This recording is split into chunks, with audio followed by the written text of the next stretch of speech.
Hi guys, I'm Avengoza from BSBA HRL. Hi guys, I'm going to discuss the moral character in the stages of moral development. Pag pinagsama natin yung morals plus logic, ang kakalabasan nun is yung winner in life. And our moral disposition guys is ultimately affected when life and death are at stake. Sabi nga yung quotation nga, our character is revealed. Yung moral character, guys, is isang assemblage of qualities that distinguish one individual from one another. And although on a cultural level, nagset sila ng moral behaviors to which a social group adheres can be said to unite and define it culturally as a distinct from one another. Si Campbell and si Bond noong 1982, minensyon nila ni Heath noong 2004 na nag-propose sila ng 4 important questions to be addressed kapag nag-focus sila sa character development. Ito nga yung mga yon, yung mga tanong. Ito nga yung mga tanong na yun, yung what is good character, kung ano ba yung maganda mong character, na yung personality mo is mabait ka, genuine ka sa mga kaibigan mo, ayun yung good character, and what causes or prevents it. And number 3 is yung how can it be measured so that efforts or improvement can have corrective feedback. And number 4, and how can it best be developed. Ano ba yung pag meron kang personality mo, paano mo develop yung gagawin mo yung best mo para ma-develop mo yun. Here are the components of moral character development named Campbell and Bond. First, we have heredity. Next, yung early childhood experience, modeling by important adults and older youth. 4 is yung peer influence. Next naman is yung the general physical and social environment, communication sa media, yung teaching sa school and their other institution, and then yung mga specific situation and yung mga rules elicit corresponding behavior nila. Meron naman tayong 4 na components ng moral and character development nila ni Vassell and Heath in 2005. First, we have ethical sensitivity. Ito yung perception ng moral and social situation. Na-include ito yung mga ability to consider possible action and there yung repercussion in terms of people involved.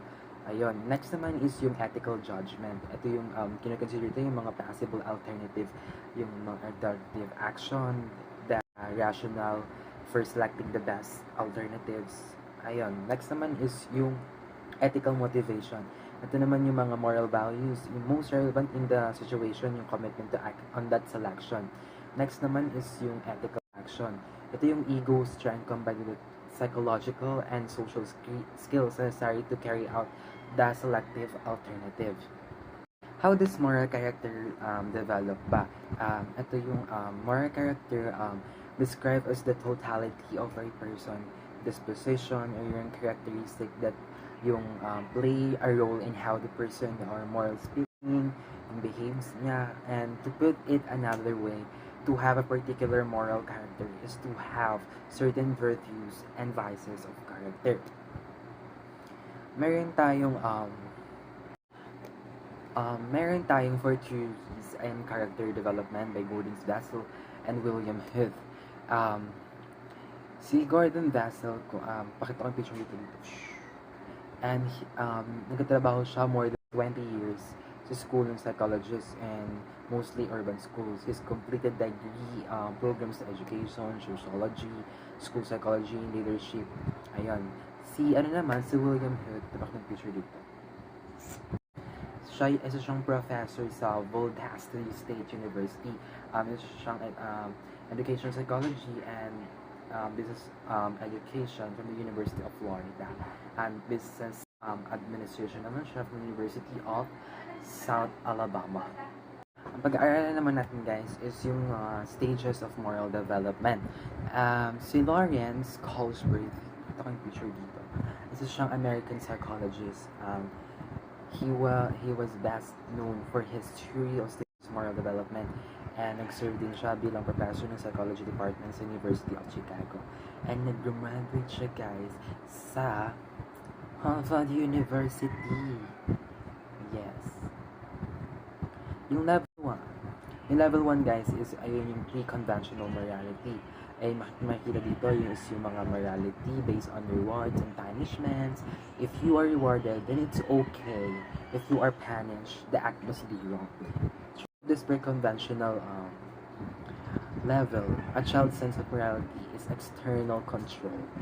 Children accept and believe the rules of authority.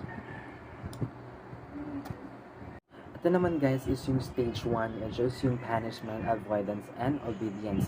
Nakafocus to sa child desire to obey rules and avoid being punished. For example, an action is perceived as normally wrong because the perpetrator is punished. The worse the punishment for the act is more bad the act is perceived to be. Next naman guys is yung stage 2, which is yung instrumental exchange. Itong stage naman to, in-open up sa child the idea that there is no single view of rightness and wrongness. There is in fact a marketplace exchange of favors of law. If you have done something good to me, then I shall return the favor. Yun. Next, we have a level 2 conventional morality. Conventional morality includes look at morality based on how others see you, and if you or peers or society thinks it is wrong, then so do you. Throughout the conventional level, a child's sense of morality is tied to personal and societal relationship. Yung mga children, kinukontinue nila yung pag-accept ng mga rules of authority figures, but this is now due to their belief it is necessary to ensure positive yung mga relationship in societal order. In level 2, Stage 3, which is yung interpersonal conformity. A person act to gain approval of others. Yung mga good behavior is that which please or help others within the group. One earns approval by being conventionally yung respectable and being nice. The concept of right is in conformity with the stereotypical behavior and yung values exception of one society and peers. Next naman is yung stage 4, yung law and order. Ito yung pag-maintain ng social order implies awareness and respect for fixed rules, laws, and properly constituted authority. Next naman is yung level 3, which is yung post-conventional morality. Yung post-conventional morality includes dito yung mga morality based on universal ethical principles, and nakalagay dito is yung I once peed down how to be more abstract principle and values. Yeah. In stage 5, ayun yung prior rights and social contracts. The world is viewed as holding different opinions, yung rights and values such as perspective should be mutually respected as unique to each person or community. Yung stage 6 naman guys is yung universal ethical principle. Yung moral reasoning is based on an abstract reasoning using universal ethical principle. Thank you guys, that's all for today, and thank you for listening.